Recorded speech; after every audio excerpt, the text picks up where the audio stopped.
शेगावच्या संत गजानन महाराजांची पालखी धाराशिव जिल्ह्यात दाखल झाली।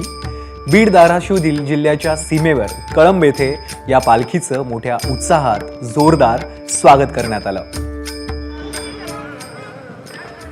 याच पालखी सोहळ्याचा आढावा घेतलाय आमचे प्रतिनिधी अप्पासाहेब शेळके यांनी। गजानन महाराजाची पालखी धाराशिवमध्ये दाखल झालेली आहे। कळंबमध्ये पहिला मुक्काम असणार आहे आणि पालखीच्या दर्शनासाठी हे ज्ञानोबा माऊलीच्या गजरात जे भाविक आहेत ते दाखल झालेले आहेत। ज्ञानोबा मावले तुकाराम, ज्ञानोबा मावले तुकाराम, ज्ञानोबा मावले तुकाराम, ज्ञानोबा मावले तुकाराम, ज्ञानोबा मावले तुकाराम, ज्ञानोबा मावले तुकाराम। जय हरी जय हरी जय हरी जय हरी। काय दर्शन झालं का? हो, दर्शन झालंय।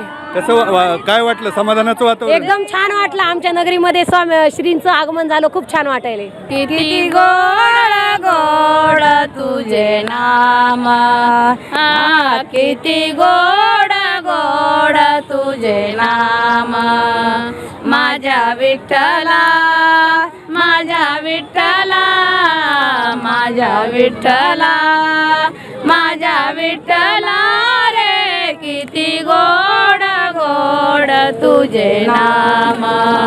प्रॉपर दारूचे आम्ही दरवर्षी दिंडीसाठी खास कळंबमध्ये असतो। दरवर्षी समाधान वाटतं सगळे एक नंबर। सगळ्यांचं बिस्किट वगैरे पाहून लोक समाधानी बघून खूप छान वाटतंय।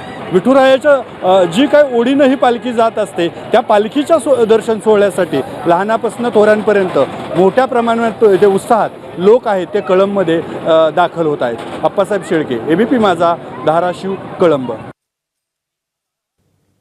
बीडमध्ये आदिशक्ती मुक्ताईंची पालखी दाखल झाली।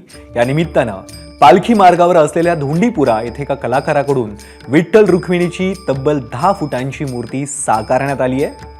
ही मूर्ती साकारण्यासाठी 1 क्विंटल फुलांचा वापर करण्यात आलाय।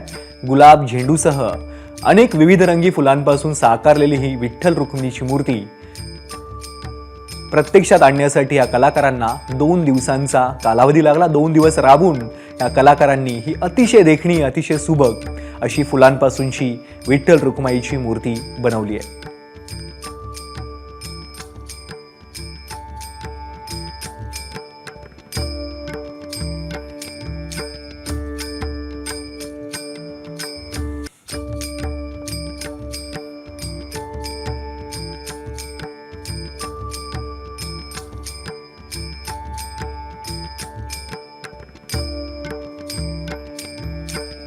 आता याची जवळजवळ आम्ही 2 आठवड्यापासून तयारी करतो आहे।